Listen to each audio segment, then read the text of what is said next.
Okay, so today is February the 15th, 2025.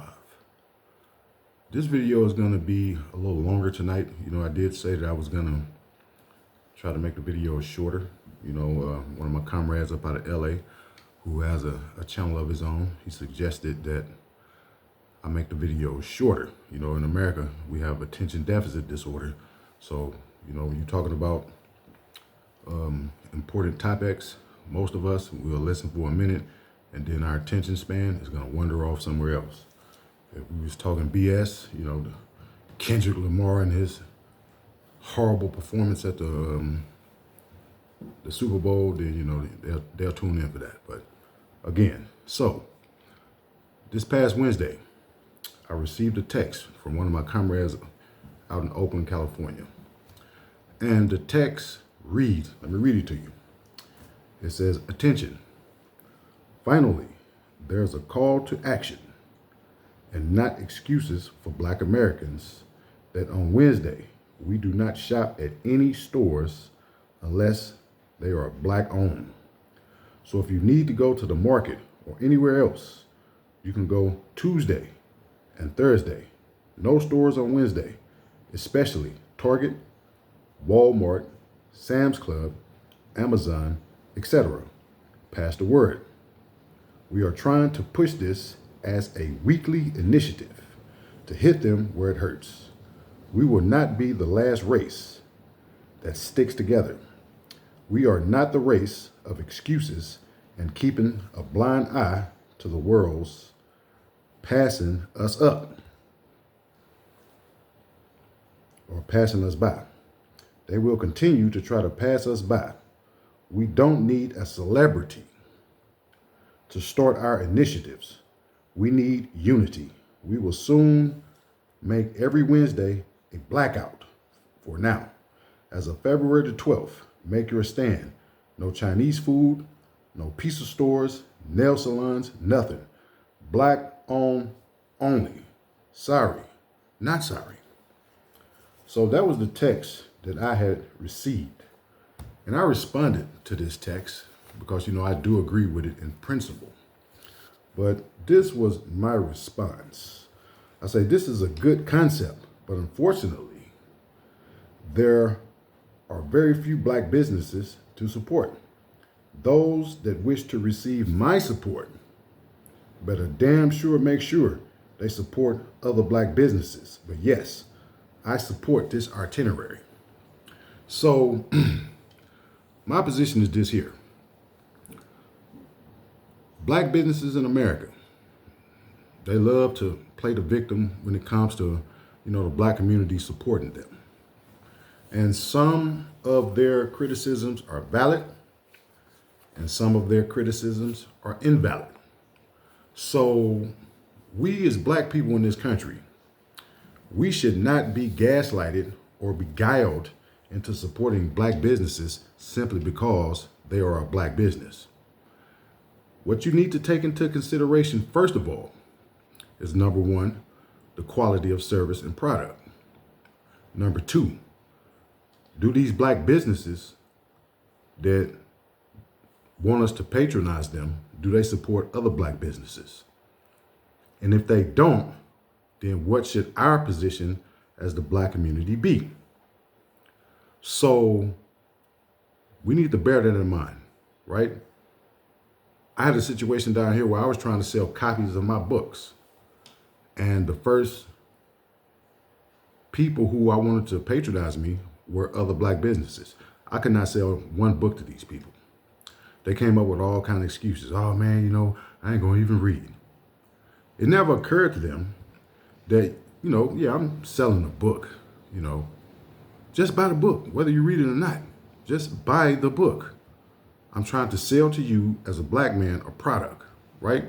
But I didn't criticize them for for not purchasing my book or anything like that. So when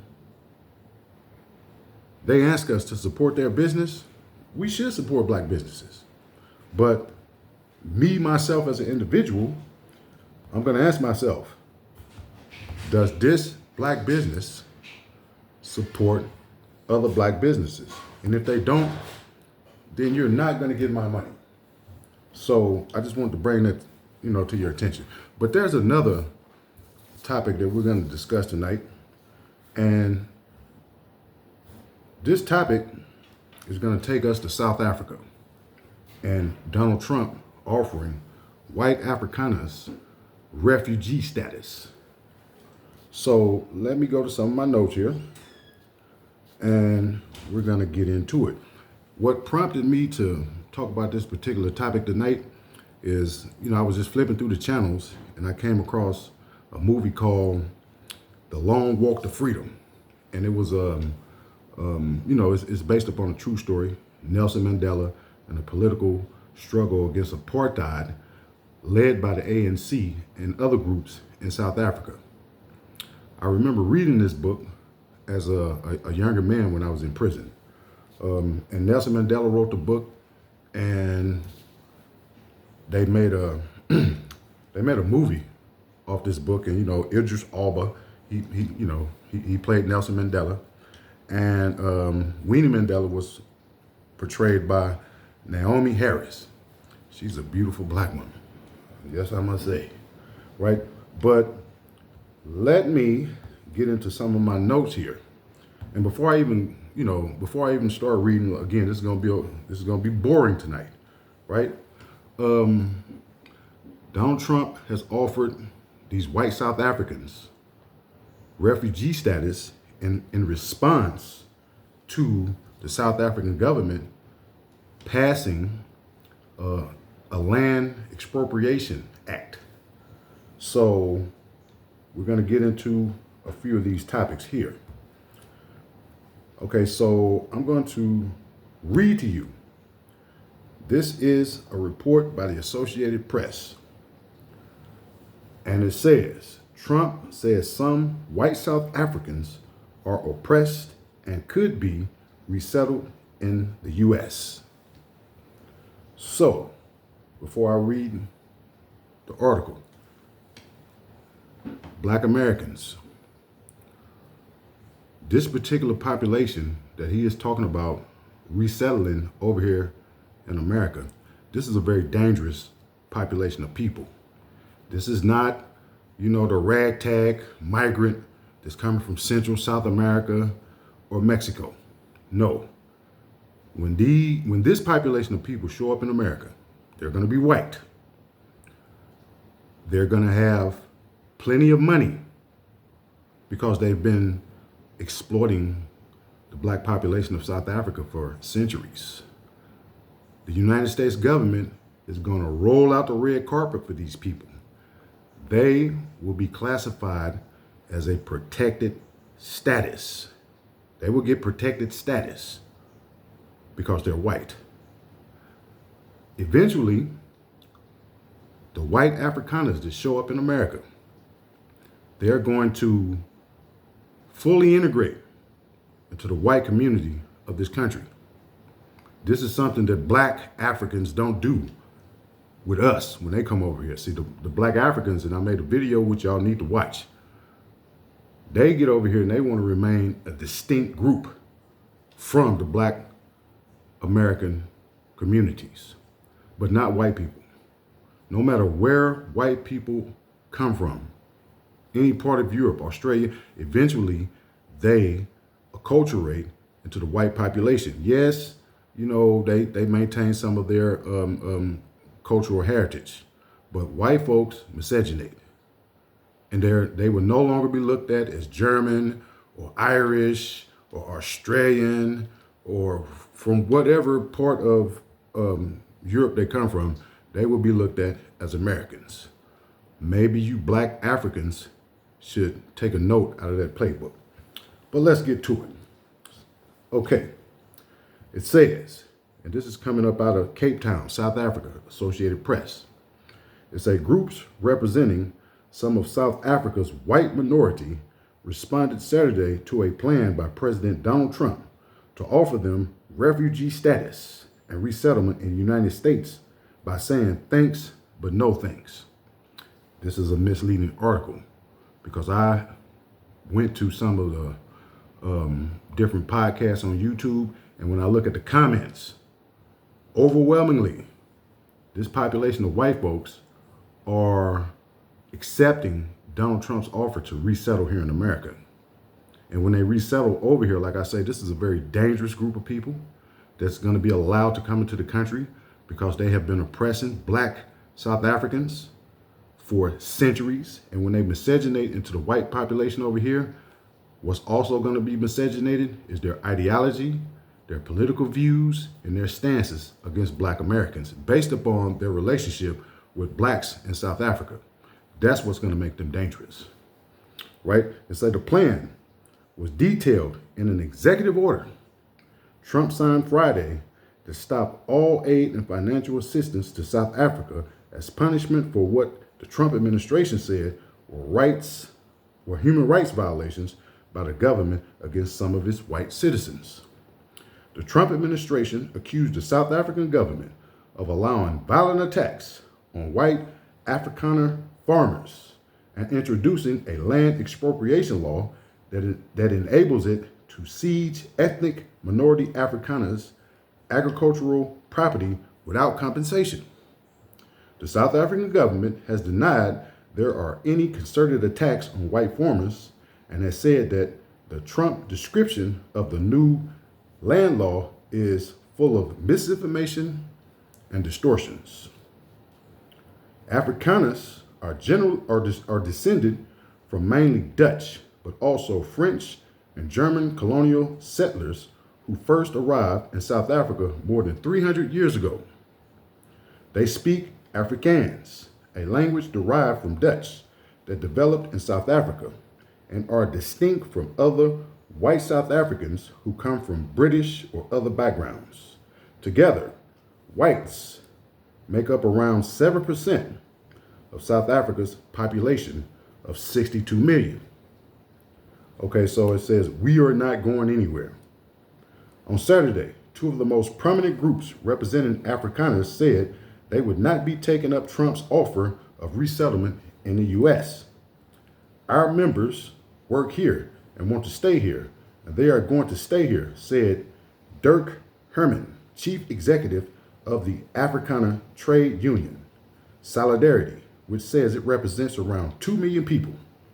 We are committed to build a future here. We are not going anywhere. At the same press conference, Kelly Creel, the CEO of the Afrikaner lobby group AfriForum, said, we have to state categorically we don't want to move elsewhere. Trump's move to sanction South Africa, a key U.S. trading partner in Africa, came after he and his South African-born advisor, Elon Musk, have accused the black leadership of having an anti-white stance. But the portrayal of Afrikaners as a downtrodden group that needed to be saved would surprise most South Africans. So I'm going to leave it at there. This article, it goes on. But I want to go a little bit into the history of the Afrikaners in South Africa. So I'm going to bring up this very important article, and you can find it on Wikipedia, titled Apartheid Legislation. The system of racial segregation and oppression in South Africa, known as apartheid, was implemented and enforced by many acts and other laws. The legislation served to institutionalize racial discrimination and the dominance by white people over people of other races. While the bulk of this legislation was enacted after the election of the National Party government in 1948, it was preceded by discriminatory legislation enacted under earlier British and Afrikaner governments. Apartheid is distinguished from segregation in other countries by the systematic way in which it was formalized into law. Now, let's not forget that we, from Black America, we lived under similar segregationist and discriminatory laws, primarily, Jim Crow. But again, We were actual slaves in this country, and it was crystallized by the laws of the land at the highest levels of government. So let's get into the segregationist legislation before apartheid. Although apartheid as a comprehensive legislative project truly began after the National Party came into power in 1948, many of these statutes were preceded by the laws of the previous British and Afrikaner administration in South African provinces. An early example is the Glen Grey Act, passed in 1894 in Cape Colony, and which had the effect of diminishing the land rights of Africans in scheduled areas. List of apartheid segregation in South Africa. Population, registration, and segregation. The Population Registration Act, 1950, required that every South African be classified into one of a number of racial population groups. The act provided the foundation upon which the whole edifice of apartheid would be construed. I mean, there is such a correlation between what happened to the blacks in America, the United States, and the blacks of South Africa. I mean, truly, we are brothers and sisters. The Reservation of Separate Amenities Act, 1953, allowed public premises, vehicles, and services to be segregated by race, even if equal facilities were not made available to all races. The Reservation of Separate Amenities Act was repealed by the Discriminatory Legislation Regarding Public Amenities Repeal Act, 1990, and the Population Registration Act was repealed by the Population Registration Act Repeal Act, 1991. But the racial classifications remained on the population register until 1992, after the release of Nelson Mandela. So the issue here is that South Africa was colonized by different groups of Europeans. The Dutch, the Germans, the British, and so forth. When they colonized South Africa, the natives of South Africa, the blacks, all of their rights were dissolved. They no longer had rights to the land, which their ancestors had been on that land for thousands of years. They no longer had rights to the minerals. They no longer had the right to self-determination, i.e., a system governing themselves. They were placed in colonies, like the American Indians over here, or the Native Americans were placed on reservations. You see what I'm getting at? Our history is mirrored. So the white colonists who invaded South Africa, they seized 100% of the land. The blacks whose ancestors had been there for thousands of years, no matter what clan or tribe they belonged to, they no longer had a right to their land. So this law, which was recently passed by the South African government, is trying to correct a historical wrong. The land that the whites, particularly the Afrikaners seized, stole from the blacks. Now the government of South Africa say, okay, well, look, we have to right this historical wrong. So we have to pass a law that seizes stolen land. It sieges stolen land. I mean, I think that's fair. You have a population of 5 to 6 million whites, and you have a population of 50 to 60 to 70 million blacks. 98% of the farmland in South Africa, even to this day, after the collapse of the apartheid regime, after a black government the ANC came to power, 98% of the agricultural land belongs to this small minority group who has, over hundreds of years, expropriated minerals and wealth from the black population.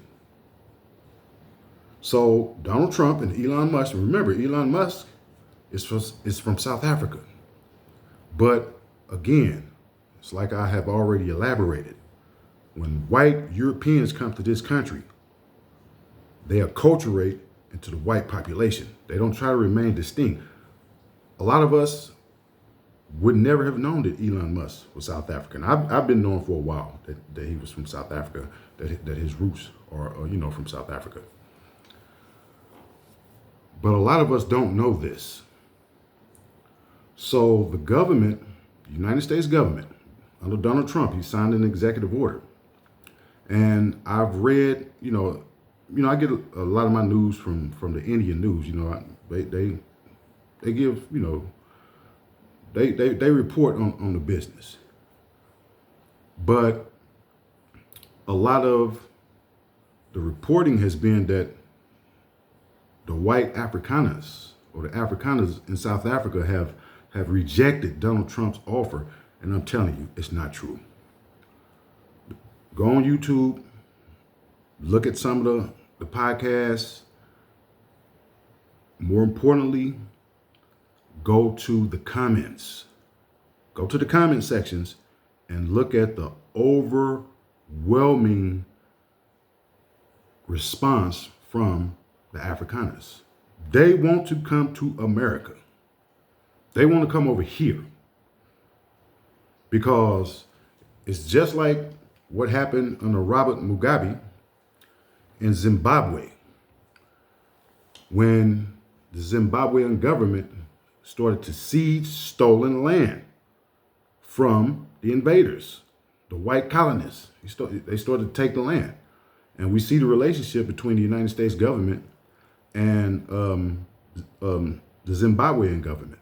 It's been one of, they did everything to the Zimbabwean government other than assassinate Robert Mugabe. They tried to, time and time again, they tried to initiate color revolutions. They tried to overthrow that government, and eventually, it took a couple decades, but Robert Mugabe had to step down. So now we're seeing this in South Africa and in other parts of Africa. The newer governments, they are sieging land from the white colonists, colonialists, imperialists, whatever you want to call them. So in South Africa, they are doing the same thing. They're going to start sieging stolen land. White folks are going to stick together. Donald Trump has offered Afrikaners, the people who formulated apartheid, the system of oppression, segregation, mass murder, the removal of blacks off their lands. Donald Trump has offered them refugee status, which means that they're going to, again, let me recap, they're going to be a protected population. The United States government is going to roll the red carpet out for them. They are going to come here. And unlike this mass migration from Central, South America, and Mexico, these white folks are going to show up with money. They're not going to be poor when they come over here. They're going to transfer the money out of their bank accounts over here into America, and it's probably going to be over $1 trillion. So they're not coming poor. But the American government is going to roll the red carpet out for them. We in the black community over here, we are going to greet them as they greet us.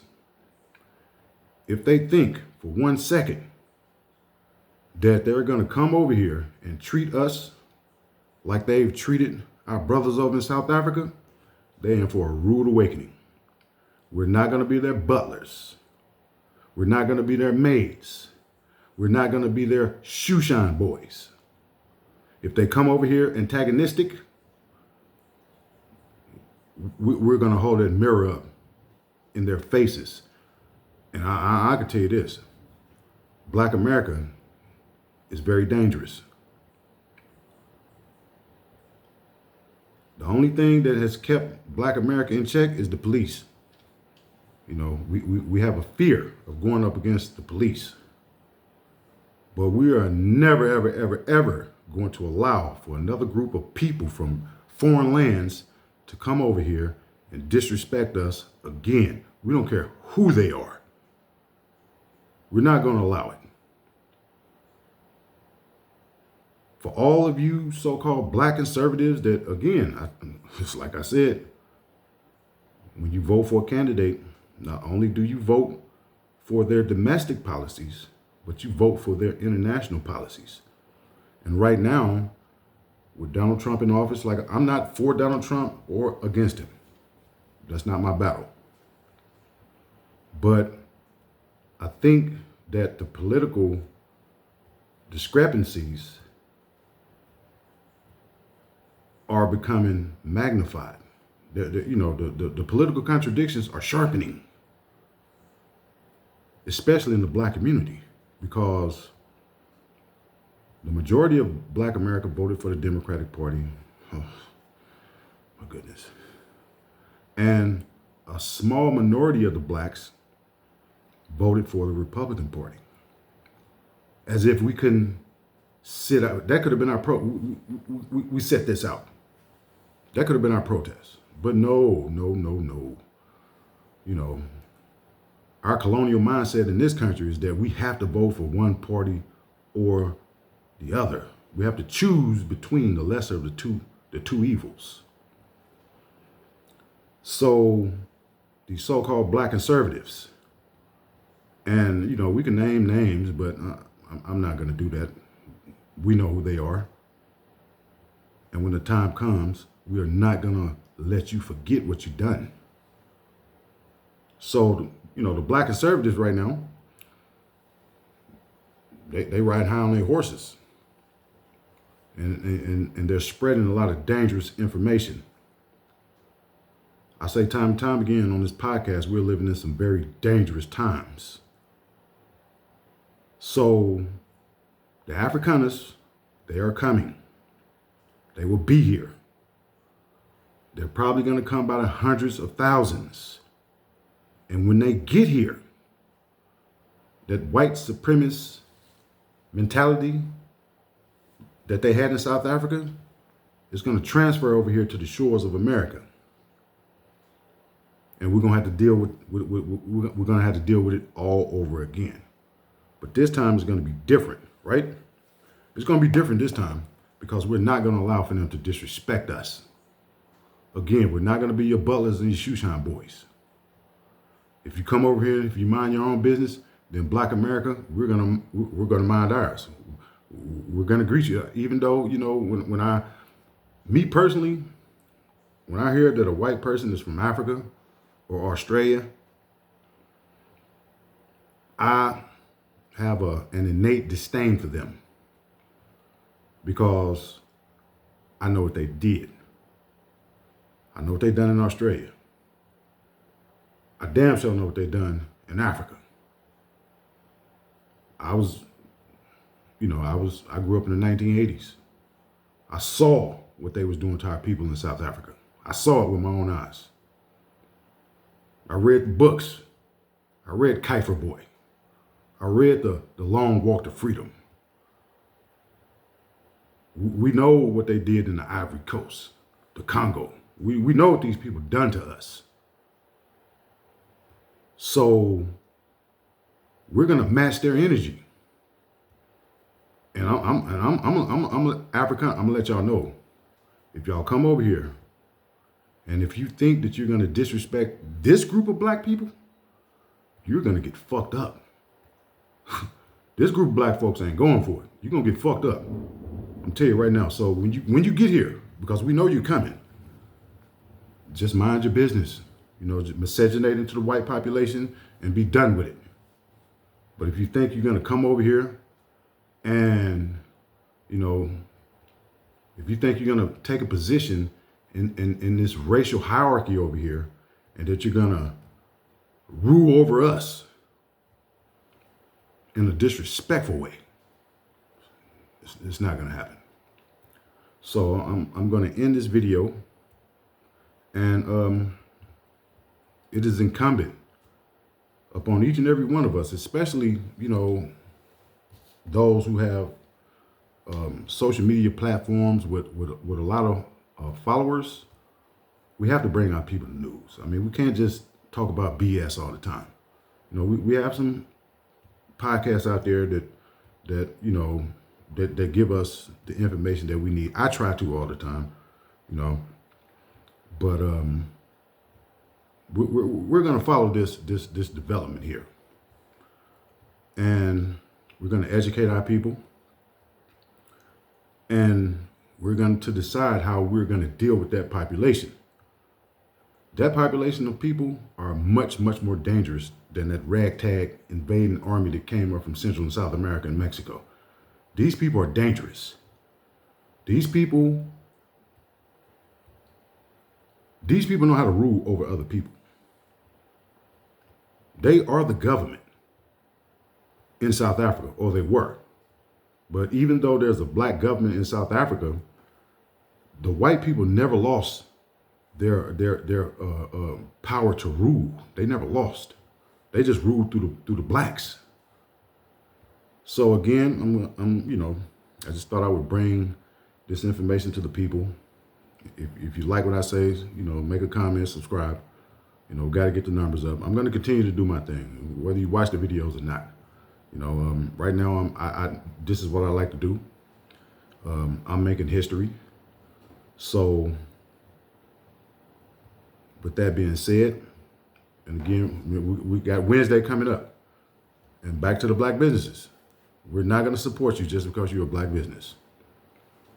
If you don't support other black businesses, if you're not giving us products and services that we expect in this country, then we're not going to support you. Don't try to gaslight us. Don't try to shame us. Oh, you know, they ain't spending with us and all that. You know, again, I get it. I get where you're coming from.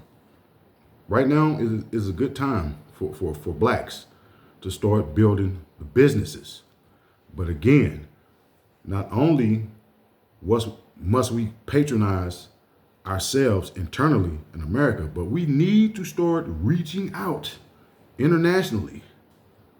I mean, we can import products also. There's nothing stopping us from importing products. We need to start reaching out to the Sahel Alliance.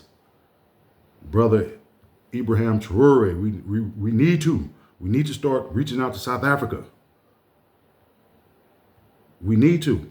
And again, I already made a conscious decision. I'm not buying any Mexican food. I'm not patronizing any Hispanic business, and I'm not patronizing any Asian businesses. And it's not, you know, out of spite, but right now we need to start investing in our own infrastructure. You know, I love Mexican food. Chinese food is my favorite. I love it. But right now I can't spend my money with you because y'all don't spend y'all money with us. If y'all spend y'all money with us, then I'll reconsider my position. But until we can develop a relationship that's mutually beneficial, then I'm gonna have to abstain, and that's just me as an individual. But you know, that concept is starting to gain momentum in the black community. We're tired of spending our money with people who don't want to spend their money with us. I hate that it has to be this way. You know, we live in a free market economy. You know, our spending habits, our likes, our desires are driven by capitalism and materialism. But unfortunately, I'm just not going to be able to spend my money with y'all. Not right now. Right now, we need all our dollars. I'm going to end this video. Like I say, if you like what I'm saying, subscribe to the channel. Pass this video on. Let's see, how others feel about some of the topics that I discuss over here. On that note, Shalewa.